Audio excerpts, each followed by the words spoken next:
जी, तो कल हम एफएससी का चैप्टर एक डिस्कस कर रहे थे, जिसमें हमने सपोर्ट एंड मूवमेंट की बात की थी कि हम इसको एफएससी लेवल पर भी देखते हैं और बीएससी लेवल पर भी। तो हमने एनिमल की सपोर्ट के हवाले से बात करनी है। कल हमारी प्लांट की सपोर्ट के हवाले से काफ़ी डिटेल से बात हुई थी, जिसमें हमने कहा था कि प्लांट में कॉलन कायमा, सक्लेरन कायमा, पैरन कायमा, ये सारे सेल्स जो हैं, वो बड़ा इंपॉर्टेंट रोल प्ले कर रहे हैं। उसके अलावा हमारी बात हुई मिनरल होम्योस्टैसिस के ऊपर, स्केलेटन की 3 टाइप्स के ऊपर। तो let me start with the endoskeleton. Endoskeleton की हम बात कर रहे थे कि हम जो एनिमल्स का एंडोस्केलेटन है वो 2 टिश्यूज पर बेस करता है, बोन एंड कार्टिलेज। और बोन और कार्टिलेज का डिफरेंस आप लोगों को पता है। बोन एक बहुत रिजिड फॉर्म है कनेक्टिव टिश्यू की, और बोन का स्ट्रक्चर कैसा है ये आपको आना चाहिए। इसमें कोलेजन फाइबर्स होते हैं और हार्डन, और बोन्स में कैल्शियम फॉस्फेट होने की वजह से इनका स्ट्रक्चर रिजिड है। Bone supporting your arms and legs consist of an outer shell of compact bone. और वो बोन जो आपकी आर्म्स और आपकी लेग्स में है, वो बहुत हार्ड और रिजिड बोन्स है। उनका जो अपर मोस्ट जो हार्ड पोर्शन है उसको कॉम्पैक्ट बोन कहते हैं, और जो इंटीरियर जो सॉफ्ट बोन है उसको स्पॉन्जी कहते हैं। Compact is dense and strong. और कॉम्पैक्ट का काम क्या है कि मसल्स को अपने ऊपर अटैचमेंट साइड प्रोवाइड करना, जबकि स्पॉन्जी बोन बहुत लाइट होती है और उसका काम है अपने अंदर ब्लड वेसल्स को रखना और ब्लड सप्लाई को सपोर्ट करना। और जो स्पॉन्जी बोन है वो हाईली पोरस भी होती है। The cavities of spongy bone contain bone marrow where bone cells are formed. और बोन के फंक्शंस में हमने बात की थी कि बोन मैरो में सेल्स बनते हैं, specially red blood cells and white blood cells. तो वो कहता है कि these are 3 types of cell associated with bone. तो बोन के साथ 3 तरह के सेल्स एसोसिएटेड हैं, जिनमें नंबर 1 बोन फॉर्मिंग सेल्स, जिनको कहा जाता है ओस्टियोब्लास्ट। ये ऐसे सेल हैं जो बोन बनाते हैं। जब बोन बन रही होती है तो ये बोन को डेवलपमेंट की तरफ लेकर जाते हैं। फिर जब एक बोन मैच्योर हो जाती है तो उसके सेल को कहा जाता है ऑस्टियोसाइट।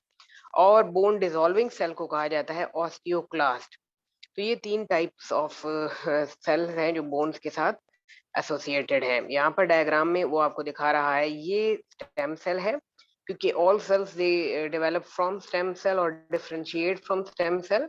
तो वहां से फिर ऑस्टियोब्लास्ट बोन फॉर्मिंग सेल है, ऑस्टियोसाइट एक मैच्योर बोन सेल है, और ऑस्टियोक्लास्ट एक बोन डिसॉल्विंग सेल है। यानी यहाँ पर आप देख रहे हैं कि जो स्पॉन्जी टाइप एरिया है, जहाँ बोन का पोर्शन कम रह गया है, वहां पर ये ऑस्टियोक्लास्ट मौजूद है।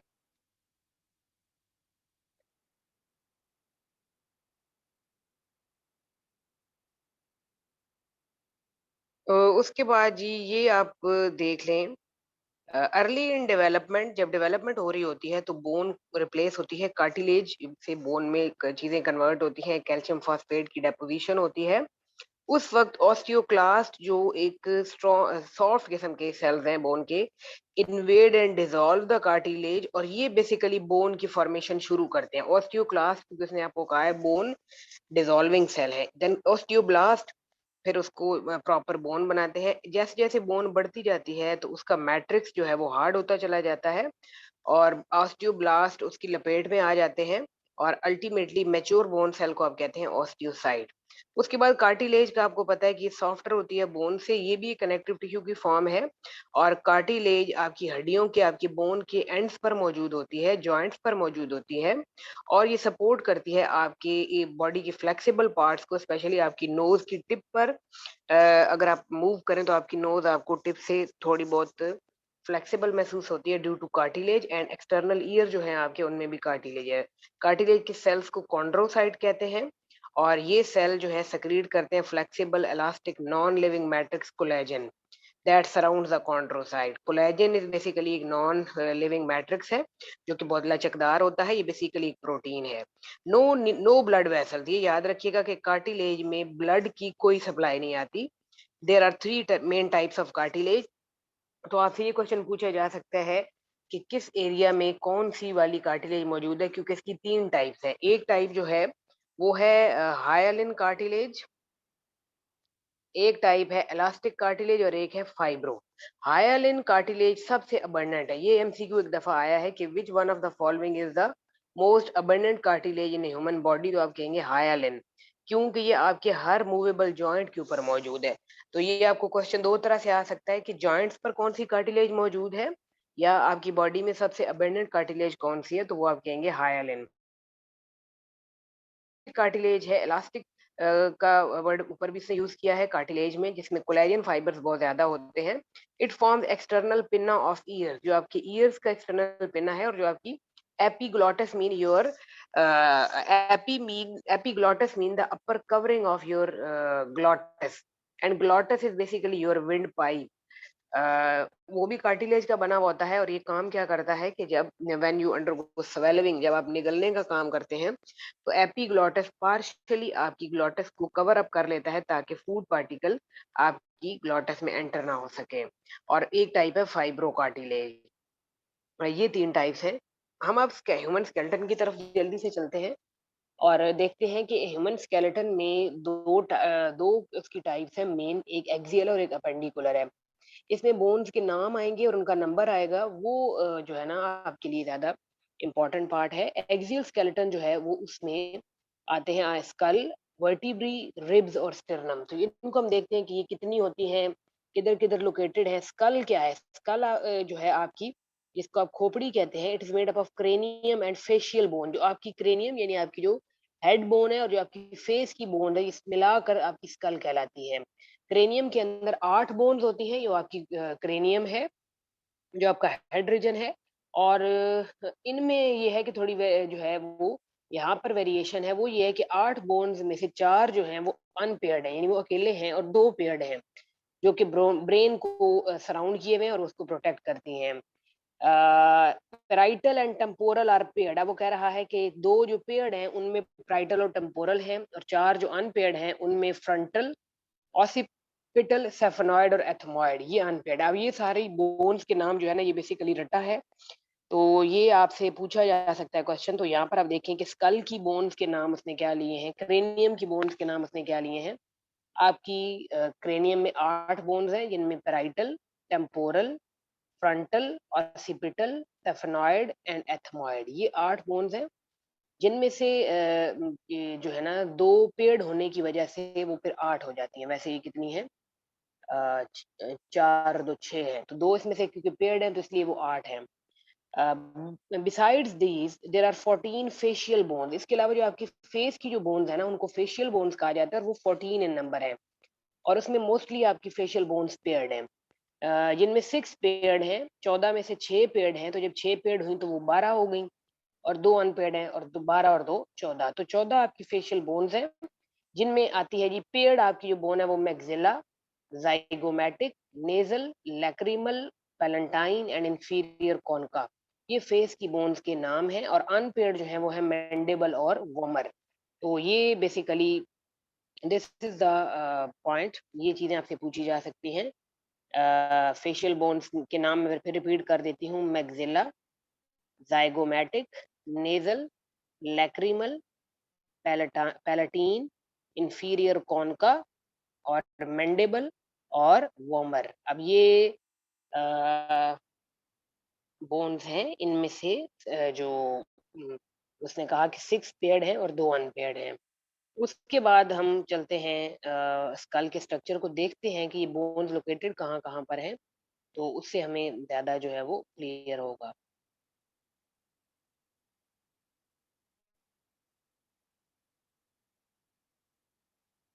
जी, तो ये आपकी स्कल का स्ट्रक्चर है, आप ये देख सकते हैं दिस इज़ फ्रंटल बोन।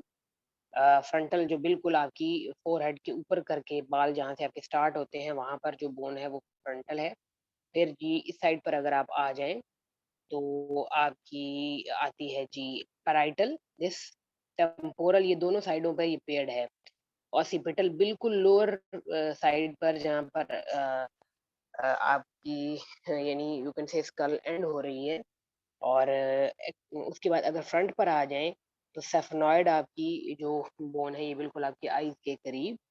उसके बाद एथमॉइड जो है, एथमॉइड बोन बिल्कुल आपकी आईज़ की सॉकेट जो है, आई सॉकेट जिसके अंदर फिट है आपकी आई वो जो सर्कल सा है उसमें एथमॉइड बोन है। फिर नेज़ल बोन आपकी नोज़ की बोन है, लैक्रिमल बोन आपकी ये भी मोर और लेस आपकी आई सॉकेट की बोन है। लैक्रिमल के वर्ड से मुझे याद आया है कि अगर आपसे पूछा जाए कि which of the following gland produces tears in the eyes, तो lacrimal gland are the glands that are found in your eyes that are responsible for the production of tears, main आंसू पैदा करने वाले। और जाइगोमैटिक आप देख रहे हैं, जो आपकी चीक बोन है वो जाइगोमैटिक कहलाती है। जो आपकी नोज के नीचे करके अपर लिप्स के ऊपर जो बोन है उसको मैक्सिला कहते हैं, और जो बिल्कुल लोअर है जो आपके जॉज के बिल्कुल लोअर साइड पर नजर आ रही है, ये मैंडेबल है। तो ये आपकी बोन्स आती हैं आपकी स्कल के अंदर। This is your skull. Skull के अंदर दो चीजें हमने की हैं, क्रेनियम और फेशियल। क्रेनियम हो गई 8 और फेशियल हो गई 14। तो इसका मतलब है 14 और 8 22 बोन्स हैं टोटल आपकी स्कल के अंदर। उसके बाद हम देखते हैं कि क्योंकि हमने कहा है कि एक्सियल स्केलेटन में स्कल भी आती है, रिब्स भी आती हैं, स्टर्नम भी आती है, वर्टिब्री भी आती है। तो वर्टिब्रल कॉलम आपकी कितनी उनके ऊपर मुश्तमिल है, कितने उसके पोर्शंस हैं? Vertebral column extend from skull to pelvis. जहाँ से आपकी वर्टिब्रल कॉलम शुरू होती है, यानी स्कल जहाँ खत्म हो रही है, और फिर पेल्विक रीजन तक आपकी वर्टिब्री चलती है टू फॉर्म बैकबोन। और उसके वजह से जो है आपकी बैकबोन बनती है, प्रोटेक्ट द। और आपकी वर्टिब्रल कॉलम का जो बेसिक फंक्शन है वो है कि आपके स्पाइनल कॉर्ड को प्रोटेक्ट करना। Spinal cord is a part of your central nervous system. आपके सेंट्रल नर्वस सिस्टम के दो पार्ट हैं, ब्रेन और spinal cord. Normally the vertebral column has 4 curvature. तो नॉर्मली वर्टिब्रल कॉलम एक एलोंगेटेड स्ट्रक्चर है, तो इसको 4 पोर्शंस में डिवाइड किया जाता है, which provide more strength than does the straight column। तो आपने देखा है कि वर्टिब्रल कॉलम की जो स्ट्रक्चर है वो थोड़ी सी बेंडेड फॉर्म में है। अगर वो स्ट्रेट कॉलम होती तो शायद वो आपको इतनी मजबूती ना दे पाती है, शायद आप बेंड ना कर पाते। The vertebral column consist of 33 vertebrae. ये पूछा जा सकता है कि वर्टिब्रल कॉलम में कितने वर्टिब्री मौजूद हैं, तो वो है जी 33। जिनको आप उर्दू में मोरे भी कहते हैं। तो 33 वो हैं जो मिलकर आपकी रीढ़ की डी बना रहे हैं। The vertebrae are named according to location. तो उसने पहले ऊपर कहा है कि 4 कर्वेचर्स में, क्योंकि 33 हैं, तो 33 वर्टिब्री को 4 कर्वेचर्स में डिवाइड किया गया है, और इनकी लोकेशन के हिसाब से इनके नाम रखे गए हैं। जो बिल्कुल अपर जो आपकी है पोर्शन इसका, आपकी वर्टिब्रल कॉलम का, फॉर एग्जांपल ये आप समझिए कि ये आपकी है वर्टिब्रल कॉलम। तो इसका जो सबसे अपर पोर्शन है ना, इसको कहते हैं सर्विकल। फिर थोड़ा-सा नीचे अगर आएँ, मैं इनका नंबर भी आपको बताती हूँ। इनके नंबर के हवाले से पेपर में पूछा जाता है, बल्कि रिसेंटली पूछा गया था। सर्विकल, फिर जो उसके बाद आता है पोर्शन उसको कहते हैं थोरैसिक। और फिर उसके बाद जो ये पोर्शन है जहाँ से आपकी बेंडिंग होती है वो लंबर। और जो बिल्कुल एंड है जहाँ पर आपकी वर्टिब्रल कॉलम खत्म होती है उसको कहते हैं पेल्विक रीजन। ये 4 रीजन्स हैं, इनके नाम आपने याद रखने हैं, सर्विकल, थोरैसिक, लंबर और पेल्विक।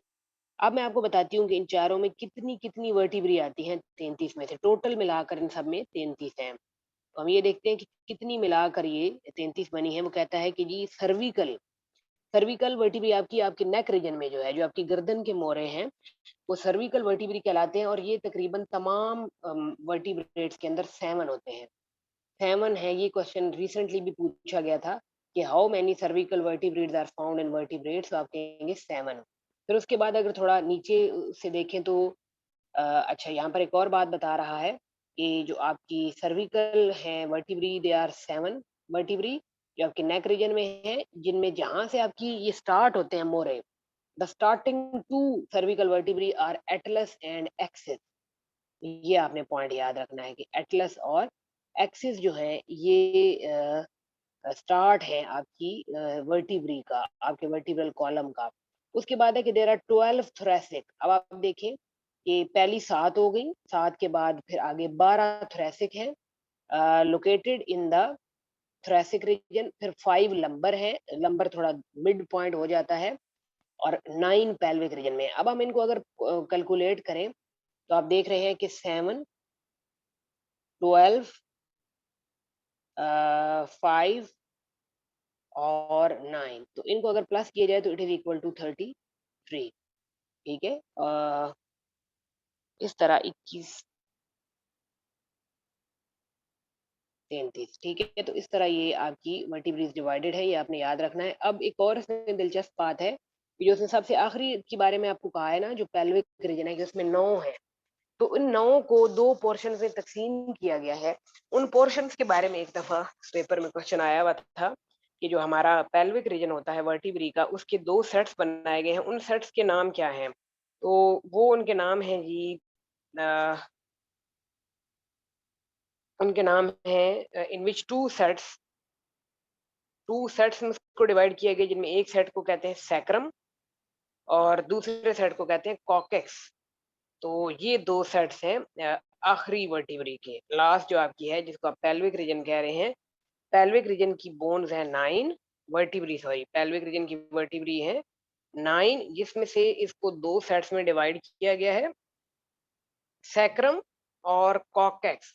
तो इनमें सैक्रम और कॉकेक्स के अंदर कितनी वर्टिब्री हैं, वो मैं आपको बताती हूँ। सैक्रम पहली 5 वर्टिब्री की फ्यूजन से बनती है और कॉकेक्स आखिरी 4 की, तो 5 और 4 9। तो इस तरह ये आपने नाम याद रखने हैं कि आखिरी जो रीजन है पेल्विक, उसकी 9 वर्टिब्री हैं, जिनमें से 5 सैक्रम बनाती हैं और 4 कॉकेक्स बनाती हैं, और फिर वहाँ पर आपकी वर्टिब्रल कॉलम एंड हो जाती है। उसके बाद हम देखते हैं इनके नाम जो हैं, ये आपने ज़रूर याद रखने हैं सब बोन्स के। रिब केज जो है आपका, रिब्स आपको पता है, ये इन्होंने एक केज बनाया हुआ है, जो कि आपकी चेस्ट कैविटी या आपकी थोरेसिक कैविटी को प्रोटेक्शन दे रहा है। It is composed of 12 pair. आप लोगों के अंदर 12 पेयर है रिब्स के, जो कि थोरेसिक वर्टिब्री के साथ जुड़ते हैं। यानी मैंने आपको बताया ना कि वर्टिब्रल कॉलम को 4 पोर्शन में डिवाइड किया जाता है, cervical, thoracic, lumbar and pelvic. तो आपकी जो वर्टिब्री है, ये आपसे पूछा जा सकता है कि वर्टिब्रीज हमारी जो है, सॉरी, जो मेरी रिब्स हैं हमारी, वो पीछे जब पीछे को जो आपके वो बॉडी के साथ जाकर अटैच होती हैं, तो वो किस वर्टिब्री पोर्शन के साथ जुड़ती हैं? थोरेसिक रीजन पर। क्यों? क्योंकि आपने देखा है कि थोरेसिक रीजन में भी उसने आपको बताया है कि 12 होती हैं, तो रिब्स भी कितनी होती हैं? 12। तो वो फ्रंट से बैक पर जाकर थोरेसिक के साथ अटैच हो रही हैं। 10 ऑफ देम कनेक्ट एंटीरियरली। 10 जो हैं वो एंटीरियर फ्रंट पर भी एक बोन होती है आपकी रिब के दरमियान, उसका मैं स्ट्रक्चर आपको बनाकर दिखाती हूँ। जैसे ये एक स्ट्रक्चर है, तो आप समझिए कि इसके साथ इस तरह रिब्स लगी हुई हैं। यू कैन से 12 पेयर्स। आप समझिए कि जितने मैंने बनाए हैं, ये 10 पेयर है। अब ये जो दरमियान में ये जो मैं जिसको हाईलाइट कर रही हूँ ना, ये है आपकी स्टिरनम। ये आपकी है स्टिरनम, जो फ्रंट साइड से आपके रिब्स को प्रोटेक्ट किए हुए है, और पीछे वाली साइड से आपकी जो रिब्स हैं उसको प्रोटेक्ट करती है थोरेसिक वर्टिब्री। तो स्टिरनम बिल्कुल फ्रंट दरमियान में है, एंटीरियर है, जो कि आइदर डायरेक्टली और थ्रू द कोस्टल आर्क आपकी रिब्स को अटैच करती है। लेकिन एक बात आपने याद रखनी है कि हमारे अंदर 12 पेयर्स हैं रिब्स के, लेकिन जो आखिरी 2 पेयर हैं वो फ्लोटिंग रिब्स कहलाती हैं। फ्लोटिंग रिब्स क्योंकि वो डू नॉट अटैच, क्योंकि वो स्टिरनम के साथ जुड़ी हुई ही नहीं होती। वो स्टिरनम के साथ जुड़ी हुई नहीं होती, इसलिए वो कहलाती हैं फ्लोटिंग रिब्स। Floating ribs. तो ये आपने फिनोमेना याद रखना है रिब्स के हवाले से और स्टिरनम के हवाले से। तो ये सारा जो पिंजरा है, जो 12 पेयर्स ऑफ रिब्स हैं, ये आपका रिब केज कहलाता है। The rib cage protect support to a semi vacuum chamber. और ये आपकी जो सेमी वैक्यूम चैम्बर आपकी बॉडी का, जो जिसको आप चेस्ट कैविटी कहते हैं, बेसिकली इस रिब केज का मकसद है आपकी चेस्ट कैविटी और उसके अंदर मौजूदा सॉफ्ट ऑर्गन्स को प्रोटेक्ट रखना।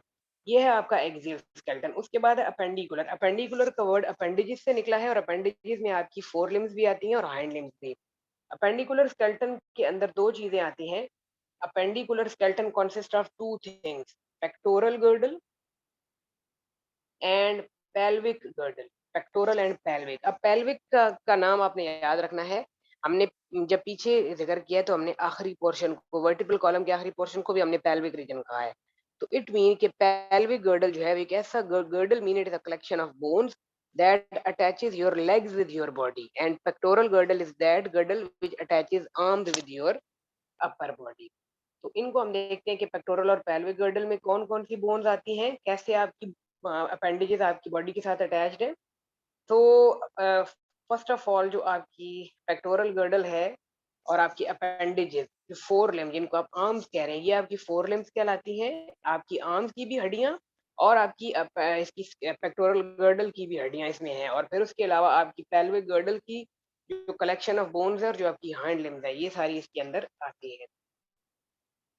ये आपने इनके इनके भी नाम याद रखने हैं गर्डल्स में। इसमें क्लेविकल के बारे में अक्सर पूछा गया है। तो ये आप लोग ग्रुप में कोई मैसेज कर रहे हैं?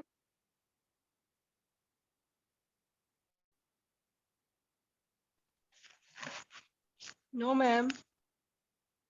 जी, अच्छा जी, हम पेक्टोरल ये आपके सामने एक ह्यूमन स्केलेटन दिखाया गया आपको, जिसमें आपको हर बोन का जो लोकेशन है वो बड़ी वाज़िया है। इन सब के मैं नाम पहले पढ़ती हूँ। पेक्टोरल गर्डल कौन-सी वाली जगह है?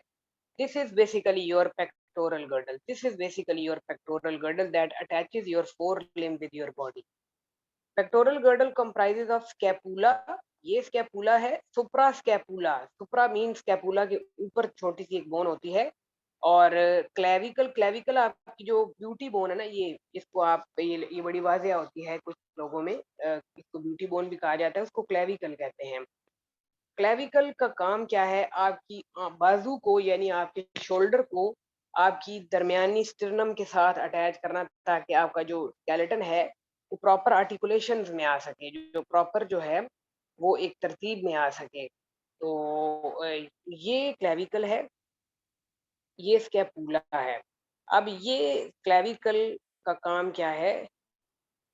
The clavicle connect scapula, the clavicle, ये स्कैपुला, ये जो आपकी अंडर आर्म के अंदर बोन है, ये स्कैपुला आपकी स्टर्नम के साथ जुड़ा हुआ है, ताकि आपके जो स्केलेटन है उसमें आर्टिकुलेशन देखी जा सके और वो एक कंबाइंड स्ट्रक्चर लगे। तो ये आपका है शोल्डर गर्डल, यानी आप कह सकते हैं कि पेक्टोरल गर्डल में वो बोन्स आती हैं जो आपका शोल्डर बनाती हैं, जिनमें स्कैपुला, सुप्रास्कैपुला, क्लेविकल, और क्लेविकल का काम क्या है? स्कैपुला और कोर्स को स्टर्नम के साथ मिलाना। फिर आपकी बाजू आ जाती है, आपकी अपर आर्म में जो बोन है उसको हुमरस कहा जाता है। फिर आपकी जो है लोअर आर्म में जो दो बोन्स है उनमें रेडियस और अल्ना आती है, ठीक है, रेडियस और अल्ना। तो उसके बाद जब आपकी कलाई आती है, जिसको आप जहाँ पर आपका हैंड आपकी बाजू के साथ लगा हुआ है, वो जगह बड़ी दिलचस्प है। The fore limb consist of humerus, radius and ulna. अच्छा, वो जगह जहाँ से ये वाली जगह, ये जगह जहाँ से आपकी कलाई जिस जगह को आप कह रहे हैं, इसमें 8 कार्पल्स हैं।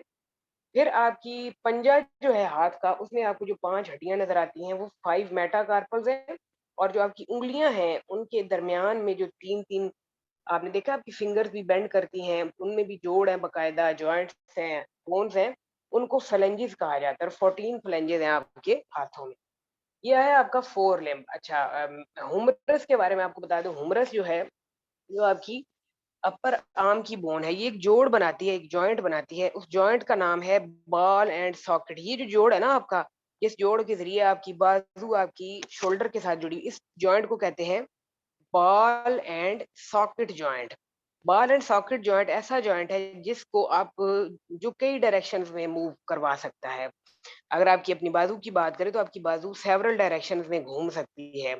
आप अगर कोई एथलीट वगैरह को देखें या खुद भी कोशिश करें, तो आप अपनी आर्म को गोलाई में घुमा सकते हैं। तो इसलिए जो आपकी जो शोल्डर जॉइंट है, वो बॉल और सॉकेट जॉइंट कहलाता है, जो बेसिकली ह्यूमरस बनाती है with a distal end humerus form hinge joint. लेकिन ह्यूमरस जो है वो एक ही वक्त में 2 जोड़ बना रही है। तो ये जॉइंट है वो कहलाता है बॉल सॉकेट, जबकि इस साइड से ये जो जोड़ है जो हुमरस बना रही है, ये कहलाता है हिंज जॉइंट। हिंज जॉइंट ऐसा जॉइंट है जो सिर्फ 2 डायरेक्शन में मूव करता है, जस्ट लाइक अ डोर। जैसे आपका दरवाजा है ना, या वो मतलब कोई ऐसा तो आपके दरवाजे का जॉइंट नहीं है ना जो घूमे आपका डोर। आपका डोर तो 2 डायरेक्शन में या खुलता है या बंद हो जाता है, बस। वो हिंज जॉइंट कहलाता है। बिल्कुल, आप अपनी अगर बाजू को बेंड करें तो आपकी बाजू यहाँ से ऊपर आती है या फिर सीधी हो जाती है, या ऊपर आती है या फिर सीधी। आप उसको बैक पर नहीं मोड़ सकते। क्यों? क्योंकि वहां पर जोड़ जो है वो अलाउ नहीं करता। तो इस जगह पर जो जोड़ है वो हिंज जॉइंट है। The radius and ulna at the distal end form multi stage joint, और ये यहाँ पर मैं आपको बता रही हूँ कि रेडियस और अल्ना जमा होकर एक जोड़ बनाती हैं, जिसको joint with 8 wrist bone, wrist कहते हैं कलाई को। तो वहां पर जो हड्डियां उनको कार्पल कहते हैं। फिर 5 आपके जो पंजे की बोन्स है उनको पाम ऑफ द हैंड, जो आपकी हथेली बनाती हैं, उसको आप मेटाकार्पल कहते हैं। और 5 आपकी रोज फ्लेंजेस की हैं आपकी उंगलियां, उनमें 14 फ्लेंजेस हैं जो कि सपोर्ट करती हैं आपकी फिंगर को। ये है आपका पेल्विक पेक्टोरल गर्डल और फोर लिम्ब। अब हम चलते हैं पेल्विक गर्डल और हाइंड लिम्ब की तरफ, यानी लोअर साइड पे। pelvic girdle attaches the hind limb to the vertebral column. hind limb आपकी टांग को कहते हैं, जो आपकी रीढ़ की हड्डी के साथ जुड़ी हुई है. It consists of two coxal bones. अब pelvic girdle थोड़ा सा कॉम्प्लेक्स है, वो इस तरीके से कि बेसिकली होता क्या है कि the pelvic girdle supports the pelvic region. The hind limb, it consists of two coxal bones.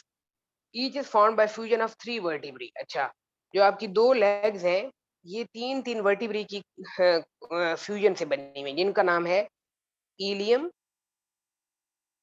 Ischium और प्यूबिस. ये तीनों बोन्स हैं जो मिलकर आपका पेल्विक गर्डल बनाती है, और ये तीनों बोन्स हैं जो जिम्मेदार हैं आपकी हाइंड लिम्ब को आपकी बॉडी के साथ अटैच करने में. और उसके अलावा एक और कॉकेक्स का वर्ड उसने यूज किया है. कॉकेक्स आपकी टेल बोन है. Coccyx is your tail bone. ये बेसिकली वो गर्डल है जो हाइंड लिम्ब को आपकी बॉडी के साथ कामयाबी से अटैच करता है. वो कहता है कि each is formed by the fusion of three bones, ilium, ischium and pubis. The pelvic girdle supports the pelvic region. hind limb consist of, अच्छा मैं इसको थोड़ा enlarge करने की कोशिश करती हूँ. अब आपकी हाइंड लिम्ब में जो आपकी अपर जो थाई बोन है ना, उसको आप कहते हैं फिमर. उसको आप क्या कहते हैं? उसको आप फिमर कहते हैं. अच्छा, ये इतना ही आएगा. फिमर जो है वो आपकी थाई बोन है. फिमर के बारे में आपने याद रखना है. The hind limb consist of one femur, two tibia and fibula. Tibia fibula है आपकी जो लोअर लेग है ना, उसकी दो हड्डियां, जो ऊपर बाजू में अल्ना और वो थी ना रेडियस अल्ना, वो आपकी टांग में टिबिया फिब्यूला है. फिर जहां पर आपका पाँव आपकी टांग के साथ अटैच है, वहां पर 7 टार्सल हैं. अब ये प्लीज याद रखिएगा कि टार्सल और कार्पल, कार्पल वाली बाजुओं के अंदर है, टार्सल वाली लेग्स के अंदर है. टार्सल वो कॉम्प्लेक्स है बोन्स का जो आपके टखने वाली जगह पर है, जो आपके पाँव को आपकी बॉडी के साथ लगा, टांग के साथ लगा रहा है. और 5 मेटाटार्सल जो आपके फीट के जो स्ट्रक्चर है वो बनाती है, और 14 फ्लेंजेस आपकी पाँव की फिंगर्स के दरमियान. Femur is a proximal bone which form a hip joint. Femur वो वाली बोन है जो आपका हिप जॉइंट बनाती है, जिस तरह ऊपर जो काम हुमरस कर रही थी. इट इज अ, और बिल्कुल उसी तरह फीमर का जो जोड़ है ना, फीमर का भी जो ये वाला जोड़ है, ये है बॉल और socket. This is ball and socket joint. ये आप अक्सर जिम्नास्टिक वगैरह का देखें तो आप देखते हैं कि उसमें वो अपनी लेग्स को बिल्कुल गोल गोल भी घुमा सकते हैं. तो ये बॉल एंड सॉकेट जॉइंट जो है, ये सेवरल डायरेक्शन से मूव करते हैं, जबकि एक तरफ से फीमर जो है वो हिंज जॉइंट बनाती है इस जगह से. और ये जो आपकी जो क्या है, नी है ना, नी रीजन की बोन को कहते हैं पेटिला. ये पूछा गया क्वेश्चन है, what is the name of the bone found at the knee region, तो आप कहेंगे पेटिला. फिर यहाँ लोअर साइड पर ये टिबिया हो गई, ये फिबुला हो गई, यहाँ पर ये टार्सल्स हैं. और फिर मेटाटार्सल जो आपके पाँव का जो पंजा है उसको बना रहे हैं, और फ्लेंजेस आपकी फिंगर्स के अंदर. ये है आपका पेल्विक गर्डल और हाइंड लिम्ब, और ऊपर वाला था आपका पेक्टोरल गर्डल और four limb.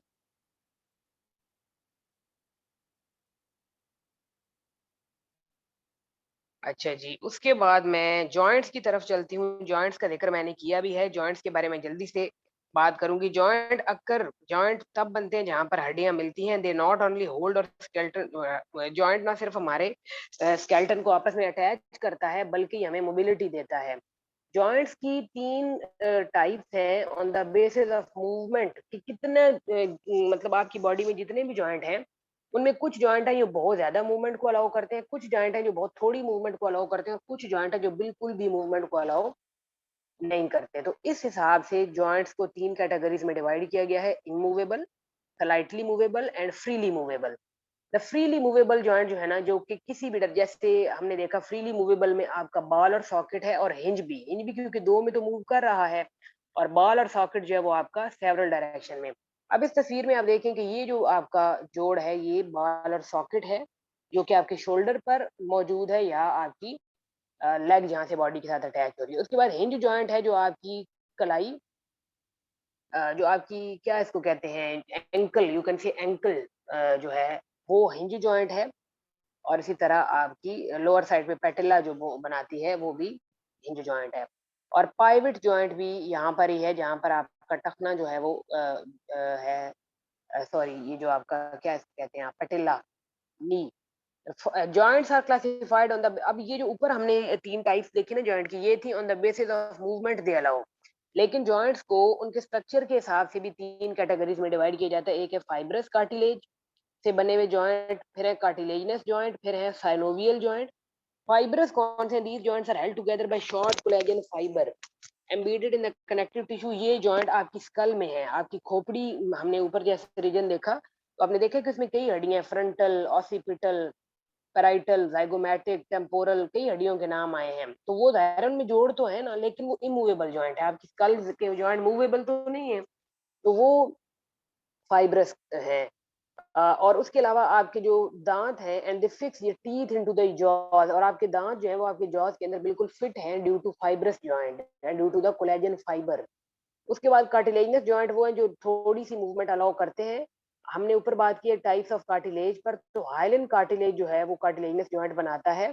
The bone held together by fibrous cartilage and found between vert, और आपकी जो वर्टिब्री या मोरे जिनकी हमने बात की ना कि हमारे अंदर 33 वर्टिब्री हैं, आप बड़ा आसानी से बेंड कर सकते हैं, आप अपनी कमर को बेंड करके झुक भी सकते हैं due to these cartilaginous joints, क्योंकि आपकी वर्टिब्री के दरमियान जोड़ हैं जो कि कार्टिलेजिनस हैं, जो मूवमेंट को अलाउ करते हैं at the point where coccygeal bones meet in front of the pelvis.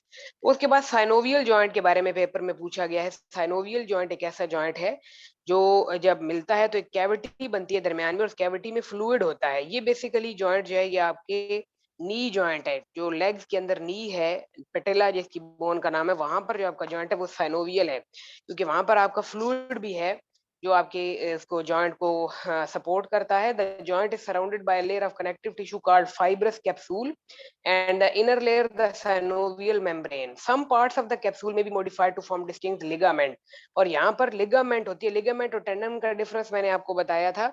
Tendon एक ऐसा कनेक्टिव टिश्यू है that connects muscle with bone, where as ligament एक ऐसा कनेक्टिव टिश्यू है that connects bone with bone, और ये holding the bones together, bone bone को जोड़ने वाला लिगामेंट है। Based on structure and movement allowed the synovial, synovial को फिर मजीद आगे 2 कैटेगरीज में डिवाइड किए जाते हैं। जो कैटेगरीज हैं आपकी हिंज जॉइंट और बॉल और सॉकेट। ये याद रखिएगा कि हिंज जॉइंट और बॉल और सॉकेट ये दोनों साइनोवियल की एग्जांपल है। इसका मतलब है कि साइनोवियल जॉइंट के ऊपर या हिंज और बॉल और सॉकेट के ऊपर फ्लूइड भी इन्वॉल्व है। Hinge joint that allow the movement in two direction, these are at elbow and knee. ये आपके मसल्स को भी साथ अटैच करती हैं। One end of the each muscle, muscle जहां से आपकी हड्डी के साथ जुड़ा हुआ होता है जगह को ओरिजिन कहते हैं एक साइड से, और दूसरी साइड से उसको इंसर्शन कहते हैं। मसल की अगर बात की, अगर मैं मसल का स्ट्रक्चर बनाऊं, फॉर एग्जांपल ये आपका मैंने मसल का स्ट्रक्चर बनाया, ये जगह ओरिजिन कहलाती है, ये जगह इंसर्शन कहलाती है, और दरमियान में ये जो फूला हुआ रीजन होता है मसल का, ये बेली कहलाता है, बेली। तो इस तरह से आपकी इन मसल के साथ फिर आपको पता है पीछे बोन लगी हुई होती है, और बकायदा आपका स्ट्रक्चर जो है वो फिर कंप्लीट होता है।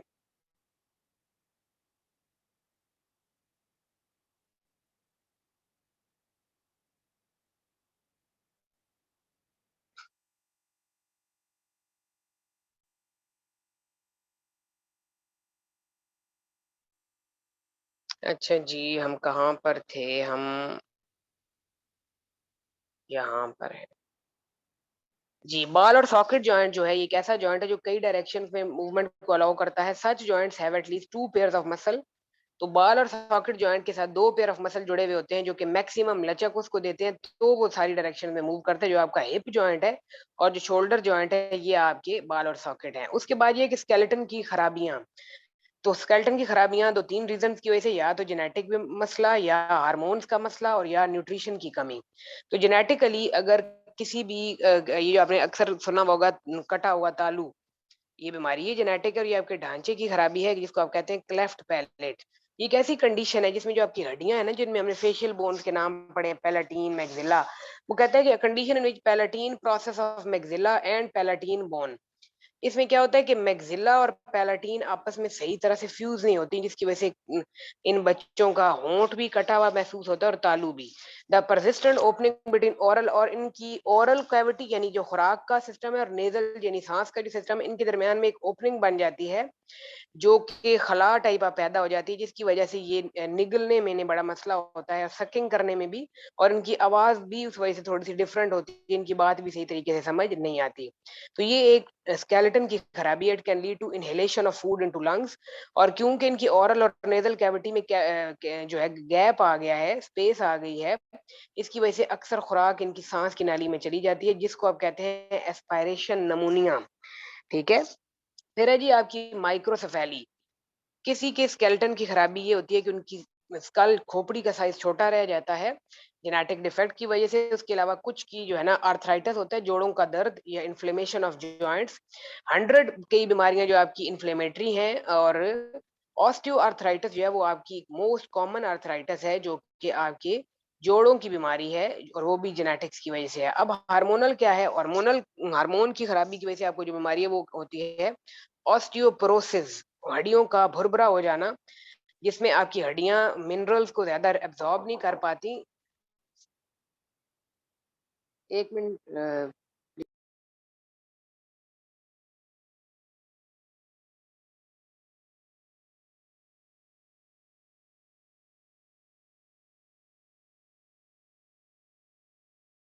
अच्छा, उसके बाद जो आपकी ऑस्टियोपोरोसिस है, इसमें आपकी हड्डियों की केमिकल कंपोजिशन कम हो जाती है। उसमें ये ज़्यादातर एज्ड ख़वातीन में देखी गई है, जिनको आपके जो फीमेल हार्मोन्स होते हैं ना, जिनमें एस्ट्रोजन है, जो आपके मेंसेस और आपका जो पीरियड्स वाला सिस्टम है, इसके दौरान रिलीज़ होता है। तो जब एक खवातीन में एक मेंसेस वाला प्रोसेस रुकता है या मेंस्ट्रुअल साइकिल रुकता है, जिसको आप मेन्यूपॉज़ कहते हैं, तो उसके बाद उनमें हार्मोन की कमी हो जाती है, एस्ट्रोजन की। हार्मोन की कमी होने की वजह से उनको फिर ऑस्टियोपोरोसिस होता है, जिसकी फिर उनको प्रॉपर ट्रीटमेंट लेनी पड़ती है। Other factor which may combine include sufficient exercise, insufficient exercise, diet, poor calcium और प्रोटीन। तो अगर आपसे पेपर में पूछा जाए कि which hormone is responsible for the osteoporosis in aged women, तो आप कहेंगे एस्ट्रोजन। और कभी ये स्मोकिंग की वजह से भी होती है, खुराक की कमी की वजह से भी, और एस्ट्रोजन रिप्लेसमेंट थेरेपी की जाती है इन खवातीन की, कि ताकि उनको इससे बचाया जाए, क्योंकि सम टाइम इनकी बोन्स इतनी वीक हो जाती हैं कि उनके बड़ा इजीली फ्रैक्चर होने का खतरा होता है। उसके अलावा आपको जो स्केलेटन की बीमारियां हो सकती हैं, उसमें न्यूट्रिशनल कॉज है खुराक की कमी। इस खुराक की कमी की वजह से जो हड्डियों की बीमारी है, उसको कहते हैं ऑस्टियोमलेशिया, यानी हड्डी का नरम हो जाना। Include a number of disorder in which the bone receive इनएडिक्वेट, इसमें बोन्स को मिनरल फिर प्रॉपर नहीं मिलते, कैल्शियम नहीं मिलता, सॉफ्ट हो जाती हैं हड्डियां, वीक हो जाती हैं, और जो आपकी बड़ी बड़ी वेट बियरिंग बोन्स हैं, जैसे फेमर हो गई, वो फिर बेंड हो जाती हैं और डीफॉर्म हो जाती हैं। उनकी शक्ल थोड़ी सी, उनकी शेप, उनके स्ट्रक्चर थोड़ा सा डीफॉर्म हो जाता है। The main symptom is the pain when weight is put on the affected bone, और जब आप कोई वजनी चीज उठाते हैं तो आपको दर्द महसूस होता है। उसके अलावा रिकेट्स बड़ी इंपॉर्टेंट है। रिकेट्स के बारे में बहुत पूछा गया है पेपर में। रिकेट्स एक हड्डियों की ऐसी बीमारी है जो बच्चों में होती है, और इन बच्चों की लेग्स बोर्ड होती हैं, यानी लेग्स का जो स्ट्रक्चर है वो डीफॉर्म होता है, वो स्ट्रेट नहीं होती बोन्स, एंड डिफॉर्म्ड पेल्विस, और इनका जो पेल्विक गर्डल है वो भी डिफॉर्म्ड सा होता है। ये बेसिकली विटामिन की कमी की बीमारी है, जिसको आप कहते हैं विटामिन डी की कमी की बीमारी। It is caused by the deficiency of calcium in diet और विटामिन डी डेफिशिएंसी। और इनको फिर बच्चों को विटामिन डी फोर्टिफाइड मिल्क दिया जाता है, और इनको स्किन को एक्सपोज किया जाता है सनलाइट पर, ताकि इनकी स्किन विटामिन डी तैयार करे, ठीक है, सूरज की रोशनी की मौजूदगी में। तो ये पेपर में क्वेश्चन इस तरह पूछा गया है कि which one of the following disease occur due to the deficiency of vitamin D, तो आप कहेंगे रिकेट्स। डिस्क स्लिप एक ऐसी बीमारी है जिसमें जो मोरे होते हैं आपके, जिनको आप 33 जो हमने वर्टिब्री की बात की, इसमें ये होता है कि सम टाइम कुछ लोगों का ये मोरा जो है ना अपनी जगह से स्लिप हो जाता है, जिसकी वजह से बहुत ज्यादा शदीद तकलीफ का ये बायस बनता है, और ये एक स्केलेटन की डिफॉर्मिटी है।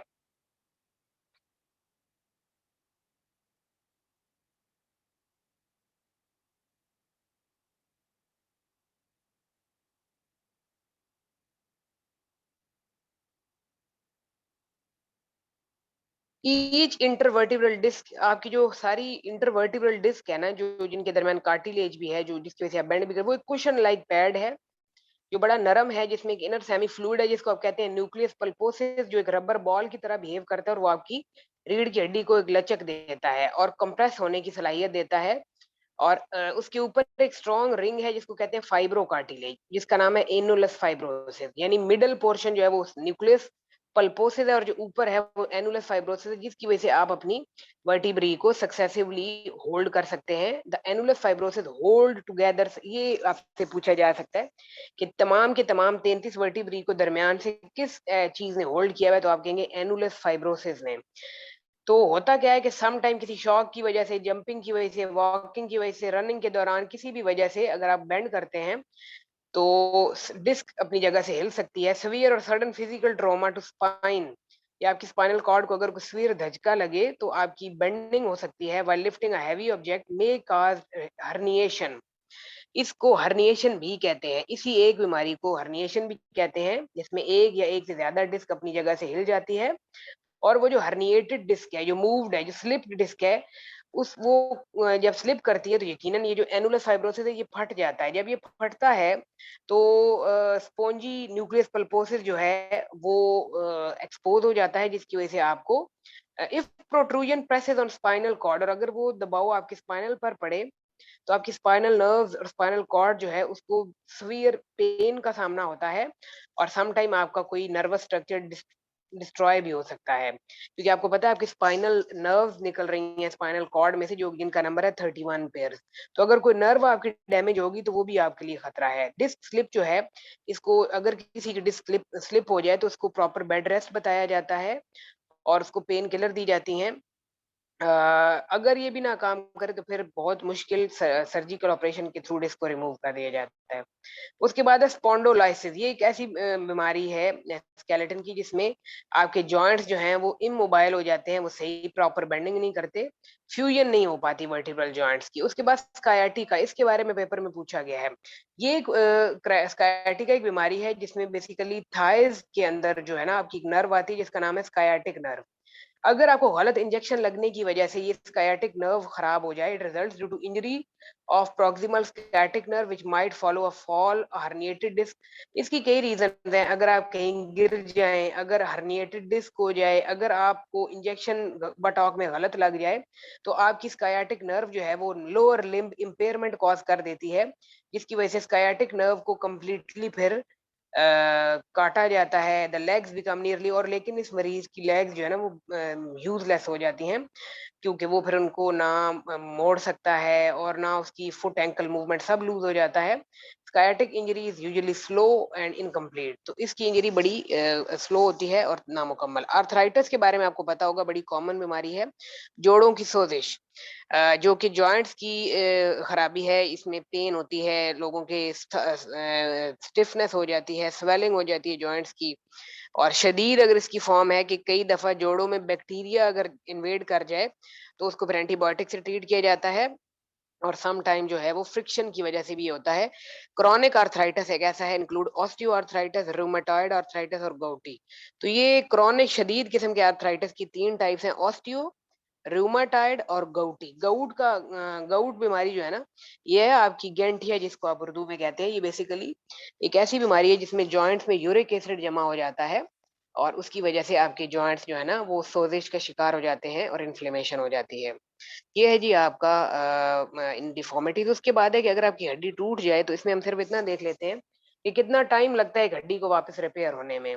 तो यंग लोगों में बोन्स टूटने के चांसेस बहुत ज्यादा होते हैं, क्योंकि वो स्पोर्ट्स करते हैं या वो गाड़ियों का इस्तेमाल करते हैं, एक्सीडेंट्स वगैरह होते हैं, तो उसमें ज्यादा चांस होता है कि उनको ये हो। तो मैं सिंपली इसमें से ये बता देती हूँ कि सबसे पहले आपकी जब आपकी बोन फ्रैक्चर होती है तो उसमें 2 तरह के काम होते हैं। एक को आप कहते हैं ओपन रिडक्शन और एक को आप कहते हैं क्लोज़ रिडक्शन। ओपन रिडक्शन वो है जिसमें बाकायदा आपकी टाँग को या आपके किसी भी एरिया बाजू को अगर बोन फ्रैक्चर है तो बाकायदा ऑपरेट करके बोन को वापस अपनी जगह पर फिक्स किया जाता है। जिसमें फिर जो है पिन और वायर्स का भी इस्तेमाल होता है, लेकिन जो क्लोज रिडक्शन है ना उसमें ये कुछ जो होते हैं ना जिनको हड्डी जोड़ आप कहते हैं, वो अपनी तजर्बे की बेस पर बोन्स को वापस अपनी नॉर्मल पोजीशन पर लेकर आते हैं, जिसकी वजह से शदीद दर्द भी होता है। उसको क्लोज रिडक्शन कहते हैं।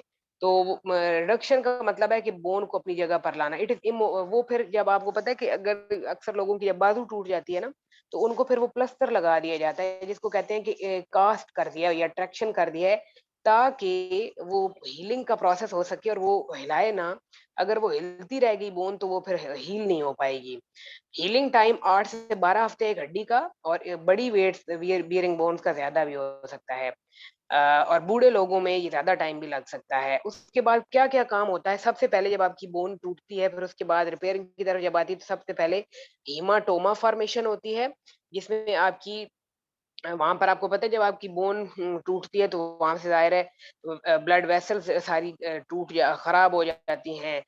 वो सारे ज़ख्म हो जाता है, जिसकी वजह से सारा एरिया टॉर्न फट जाता है, जिसकी वजह से आपका ब्लड निकलता है आपकी नालियों में से। तो एज़ अ रिज़ल्ट हीमाटोमा वहाँ पर एक क्लॉट ब्लड का बनता है, जिसको हीमाटोमा कहते हैं। बाद में ये ही हीमाटोमा फिर आगे रिपेयर की तरफ चलता है। सेकंड नंबर पर फिर सॉफ्ट कैलस बनता है। Next the soft callus begin to form in 3 to 4 weeks.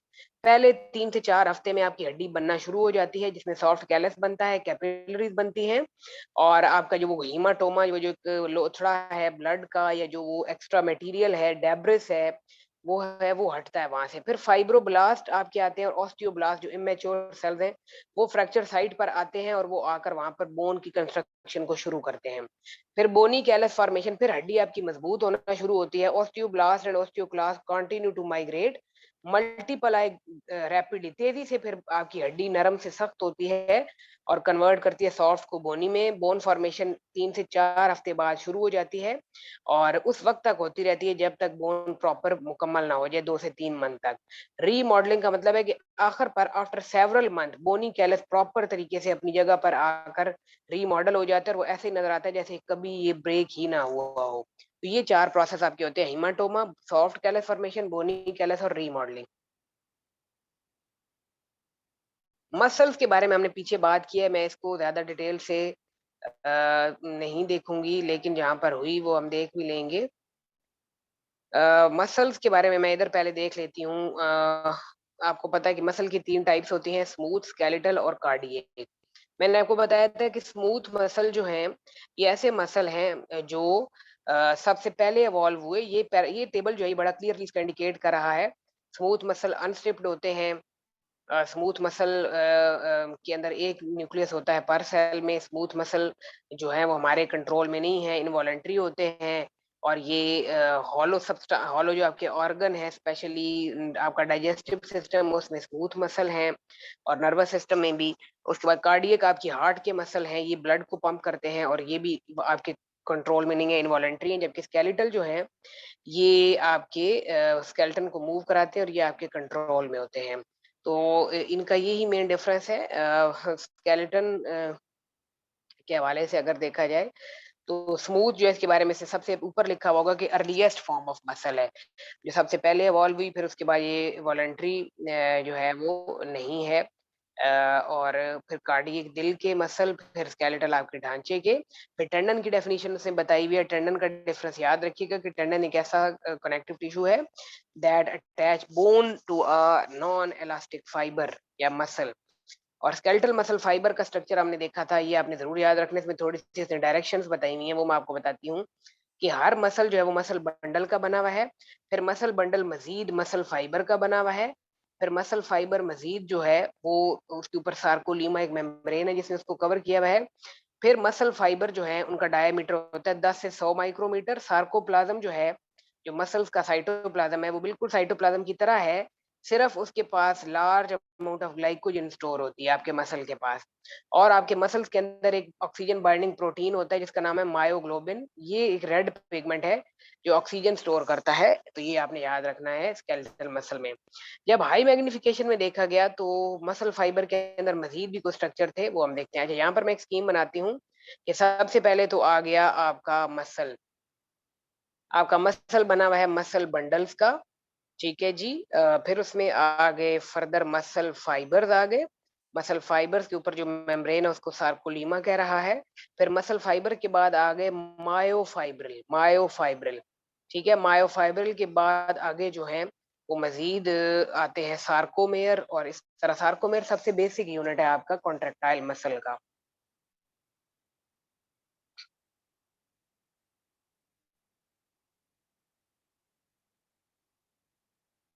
अच्छा जी, यहाँ पर हम देखते हैं ये, तो वो कहते हैं myofibril consist of smaller contractile units called sarcomere. तो सार्कोमेयर सबसे छोटा कॉन्ट्रैक्टाइल यूनिट है जो मायोफाइब्रिल में होता है। और सार्कोमेयर के स्ट्रक्चर में हमने कल देखा था कि डार्क और लाइट बैंड होते हैं जिनको ए और आई बैंड कहते हैं। ए आइसोट्रोपिक एन आइसोट्रोपिक है जो कि पोलराइज लाइट को अपने अंदर से गुजरने देता है, और आई इसके बारे में ज्यादा नहीं देखा गया, वैसे पेपर में मैंने नहीं देखा, लेकिन सार्कोमेयर के बारे में जरूर पूछा गया है। सार्कोमेयर एक ऐसा रीजन है मायोफाइब्रिल का जहां दो सक्सेसिव वी लाइंस आकर मिलती हैं, और मायोफाइब्रिल के अंदर फिर मजीद मायोफिलामेंट्स होती हैं, और ये सारा स्ट्रक्चर मिलकर जब कॉन्ट्रैक्ट करता है तब आपका मसल जो है वो कॉन्ट्रैक्टेड हालत में आता है। अदरवाइज आपका मसल जो है वो, ये है आपका इंफ्रास्ट्रक्चर ऑफ मायोफिलामेंट। अच्छा, कल मैंने जिक्र किया था थिक और थिन फिलामेंट का, इसको आपने जरूर याद रखना है। ये मैंने आपसे ये भी डिस्कस किया था कि ये क्वेश्चन मुझसे इंटरव्यू में पूछा गया था, इनका डायामीटर स्पेशली। तो thin thin filaments actin filaments कहलाती हैं और thick filaments myosin. The central thick filament extend the entire length of A band. The thick filament is about 16 nanometre in diameter, और ये मायोसिन की बनी हुई है। मायोसिन, और क्योंकि आपको पता है कि जब मसल्स कॉन्ट्रैक्ट करते हैं तो एक्टिन और myosin filament slide past each other, जिसको आप स्लाइडिंग फिलामेंट मॉडल कहते हैं। तो वो कहता है कि जो मायोसिन का मॉलिक्यूल है ना, हैज अ टेल। मायोसिन के मॉलिक्यूल के एंड पर एक टेल है और टेल के साथ दो ग्लोबुलर हेड लगे हुए हैं। मायोसिन टेल जो है consist of two polypeptide chains coiled together. तो मायोसिन में दो चेन्स हैं जो कि बिल्कुल एक दूसरे के ऊपर लिपटी हुई हैं, जो कि एक्टिन को अपने साथ अटैच करती हैं via cross bridges. Thin filament का डायमीटर सिर्फ 7 से 8 नैनोमीटर है, और ये एक्टिन की होती हैं। एक्टिन मॉलिक्यूल का काम जो है ये भी दो चेन्स की सूरत में होता है जो एक दूसरे के ऊपर लिपटी हुई हैं, बिल्कुल ऐसे ही जैसे तस्बीह को आप ना अपने ऊपर मतलब उसकी दोनों लड़ों को अपने ऊपर लपेट लें, तो ऐसे एक्टिन फिलामेंट होती हैं। तो एक बात याद रखिएगा कि एक्टिन फिलामेंट में 3 प्रोटीन होते हैं। ये भी क्वेश्चन मुझे पूछा गया था कि what is the composition of thin filament. तो आपने कहना है कि एक्टिन तो इसमें है ही है, लेकिन इसमें 3 और प्रोटीन भी हैं, tropomyosin. The other major protein in thin filament is troponin. और बेसिकली जो थिन फिलामेंट है ये 3 पॉलीपेप्टाइड का मजमुआ है, एक तो एक्टिन, एक तो ट्रोपोनिन और एक तो ट्रोपोमायोसिन। और ये तीनों मिलकर कैल्शियम आयन को अपने साथ बाइंड करती हैं। तो आपने याद रखना है कि कैल्शियम आयन वो आयन है जो मसल कॉन्ट्रैक्शन के अंदर मदद करता है।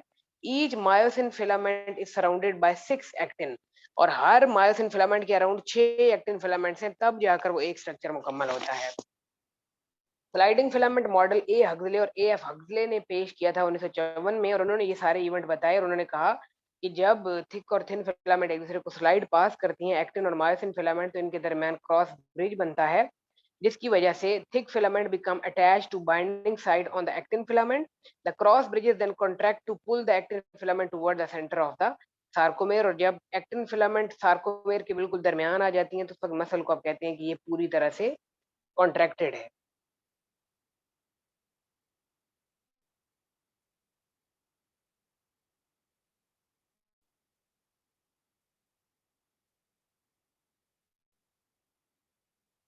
अच्छा, ये जो क्रॉस ब्रिज की बात हम बार-बार कर रहे हैं ना, ये कैसे कंट्रोल होते हैं क्रॉस ब्रिजेस?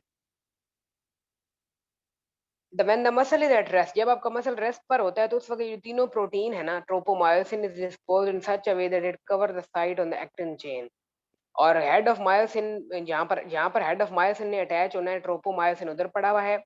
जब मसल को जरूरत पड़ती है कॉन्ट्रैक्ट होने की, फौरन कैल्शियम आयन जो है वो बाइंड करता है ट्रोपोनिन के साथ, और ट्रोपोनिन जो है वो दिस हैज द इफेक्ट, और ट्रोपोनिन और कैल्शियम आयन दोनों आते हैं और वो आकर ट्रोपोमायोसिन को मायोसिन हेड वाली जगह से हटाते हैं और उसको एक्सपोज करते हैं ताकि मायोसिन हेड के साथ एक्टिन फिलामेंट अटैच हो सके। ये जो काम है, once the myosin head has become attached to, जब एक दफा मायोसिन का हेड एक्टिन के साथ जुड़ जाता है, एटीपी हाइड्रोलाइज होती है और ब्रिज जो है वो अपना साइकिल मुकम्मल करता है। ATP provided by large number of mitochondria, और एटीपी को बहुत सारे माइटोकॉन्ड्रिया वहां पर देते हैं, क्योंकि एटीपी जरूर चाहिए होती है एक मसल को कॉन्ट्रैक्टेड हालत से वापस रिलैक्स में लेकर आने के लिए। तो एक कंडीशन है डेड बॉडी के अंदर होती है जिसको राइगर मोटिस कहते हैं। असल में जब आपको पता है कि डेड बॉडी जो भी होती है उसकी फौरन आईज को बंद किया जाता है, उनके फिंगर्स को सीधा किया जाता है, क्योंकि अगर उनके मसल कॉन्ट्रैक्टेड हालत में ही हुए तो वो वहां पर स्टिफ हो जाएंगे। क्यों स्टिफ हो जाएंगे? क्योंकि उनके अंदर अब एटीपी की प्रोडक्शन रुक चुकी है। ATP is needed to break the link between the myosin and actin. Actin और मायोसिन अगर दोनों आपस में अटैच हुए तो उसको तोड़ने के लिए एटीपी चाहिए होती है। After death the amount of ATP in the body false. Under these circumstances the bridges can not be broken. तो उस सूरत हाल में क्या होता है कि वो जो ब्रिजेस बने हुए होते हैं वो टूटते नहीं हैं, जिसकी वजह से बॉडी फर्म या सख्त हो जाती है, जिसकी वजह से बॉडी बिकमिंग स्टिफ। और इस फिनोमेना को कहते हैं राइगर मोटिस। तो ये आपने याद रखना है। ठीक है जी। फिर आपने नेक्स्ट जो है ये देखना है, ये जो है कैल्शियम आयंस बड़ा अहम किरदार अदा करते हैं इसमें। सारे जो एक्टिन मायोसिन की इंटरेक्शन है उसके अंदर कैल्शियम आयन सारा काम करता है, जिसमें जो हमने इस बुक में देखा कि मोटर यूनिट होता है और मोटर यूनिट्स मिलकर फिर ट्रांसवर्स ट्यूब्यूल्स बनाते हैं। उसके अलावा मसल के एंडोप्लाज्मिक रेटिकुलम को सार्कोप्लाज्मिक रेटिकुलम कहते हैं। और कैल्शियम गेट्स खुल जाते हैं, कैल्शियम जो है वो रश करता है साइटोसोल में। और जब कैल्शियम रश करता है तो फिर बाहर आकर कैल्शियम बाइंड करता है ट्रोपोनिन के साथ। और ट्रोपोनिन के साथ जब वो बाइंड करता है तो फिर एक्टिन और मायोसिन को एक दूसरे के साथ अटैच होने में कामयाबी होती है बाय क्रॉस ब्रिजेस। ऑल और नॉन रिस्पॉन्स एक ऐसा रिस्पॉन्स है जिसमें एक मसल के तमाम मसल फाइबर एक ही वक्त में कॉन्ट्रैक्ट करते हैं या एक भी नहीं करता। मसल की कॉन्ट्रैक्शन का ये असूल है कि या तो सारे मसल फाइबर कॉन्ट्रैक्ट करते हैं ऑल, और या नन कोई भी नहीं करता। ये नहीं कि हाफ कर रहे हैं और हाफ नहीं। सार्कोप्लाज्मिक रेटिकुलम एक ऐसा ट्यूब्यूल्स का सिस्टम है जो मसल के अंदर पाया जाता है मायोफाइब्रिल में। इसको ये एंडोप्लाज्मिक रेटिकुलम से क्यों मुख्तलिफ है? क्योंकि it is like endoplasmic reticulum but it is डिवोर्ड ऑफ राइबोसोम। लेकिन याद रखिएगा इसमें राइबोसोम नहीं होते, क्योंकि आपको पता है वैसे एंडोप्लाज्मिक रेटिकुलम के ऊपर राइबोसोम होते हैं जो कि रफ करते हैं उसे। तो सार्कोप्लाज्मिक वाले के पास राइबोसोम नहीं है and exhibit a highly specialised repeating pattern. और उसका रिपीटिंग पैटर्न भी बहुत ज़्यादा फैला हुआ है। ठीक है जी, enough for today, I will talk to you tomorrow. और मैं इस चैप्टर के एमसीक्यूज़ आपको सेंड करने की कोशिश करती हूँ, एफएससी लेवल के भी और बीएससी लेवल के भी। Thank you so much. Allah हाफ़िज़।